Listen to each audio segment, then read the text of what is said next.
Hello বন্ধু, আজ দ্বারিকা বিরাই নদীর যে 2 দিন ভারী বৃষ্টির প্রবাহে তার জন্য আজ কিন্তু দ্বারিকা বিরাই নদী প্রায় ডুববার মুহূর্তে।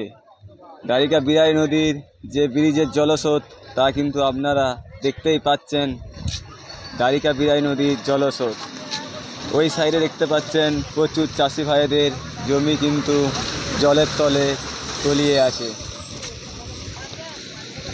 এইখানে আপনারা কিন্তু দেখতে পাচ্ছেন এই দ্বারিকা বিরাই নদীর জলস্রোত দেখতে একে একে গ্রামের মানুষজন ভিড় করছে, যেখানে আরও সবাই দাঁড়িয়ে আছে। তো এইখানে আমি কথা বলবো রুবেলের সাথে।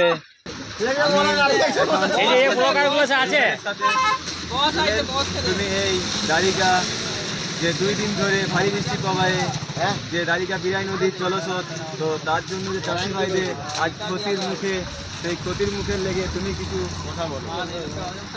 যেভাবে ভারী বৃষ্টি 2 দিন হয়েছে সেই হিসাবে কিছু মানুষের চাষির পক্ষে ক্ষতি হয়েছে। ওই কিছু জমি ওধারে ডুবে গেছে পানির কারণে, ভারী বৃষ্টির কারণে। তো আমরা এখন সব বন্ধুরা মিলে এলাম, বৃষ্টি কতটা ব্রিজে বান উঠেছে সেটা আমরা দেখতে এলাম। এসে দেখে খুব ভালো হয়েছে, ব্রিজে বান প্রচুরই বাড়ছে, আরও বাড়বে আশা করি। সকল বন্ধুরা আমরা এসেছি, আরও মানুষ দিচ্ছে বৃষ্টি বান যারা দেখতে ইচ্ছুক তারা আমাদের বিরাই নদীতে আসতে পারে, দ্বারিকা বিরাই নদী।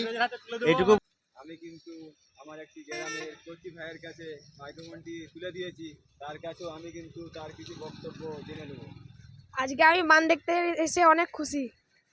আমি কিন্তু এই দ্বারিকা বিরাই নদীর ব্রিজ লেগে রুবেলকে 2 কথা বলার জন্য অনুরোধ করব, এবং সকল ড্রাইভার বন্ধুদের বলবো একটু গাড়িটা স্লো চালাবেন, কারণ ব্রিজটা খুবই খারাপ অবস্থা, যে কোনো সময় দুর্ঘটনা ঘটতে পারে।